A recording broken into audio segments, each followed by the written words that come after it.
مفتی صاحب، حلالہ کسے کہتے ہیں؟ آؤ میں تمہیں تفصیل سے سمجھاتا ہوں۔ دیکھیے، حلالہ دو طرح کا ہوتا ہے، ایک شرعی حلالہ اور ایک مروجہ حلالہ۔ سب سے پہلے ہم جانتے ہیں کہ شرعی حلالہ کسے کہتے ہیں۔ مثال کے طور پر زید نے اپنی بیوی خالدہ کو 3 طلاق دے دی۔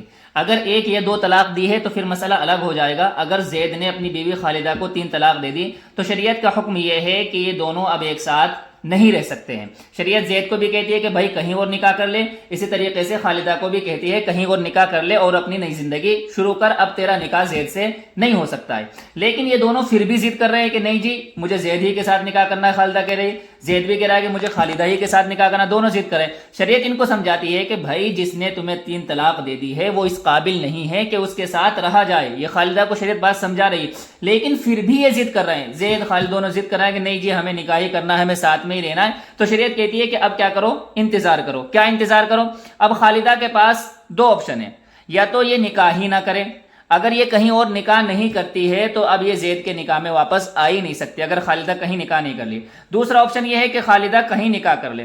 اگر یہ نکاح کرتی، مثال کے طور پہ خالدہ نے حامد سے نکاح کر لیا، خالدہ حامد سے نکاح کر لیتی ہے، اب اس کے پاس 3 آپشن بنتے ہیں، یا تو حامد کے ساتھ اس کی زندگی اچھی گزرے گی، نکاح جو کیا ہے انہوں نے ہمیشہ رہنے کے لیے کیا ہے، مرتے دم تک رہنے کے لیے کیا ہے، ان کی نیت یہی تھی، تو ان کی زندگی اگر اچھی گزر رہی ہے تو اب یہ زید کو نہیں مل سکتی ہے، خالدہ زید کو نہیں مل سکتی ہے کیونکہ یہ اس کا شوہر اب یہ ہو گیا، اس کے ساتھ ہی زندگی گزار رہی ہے۔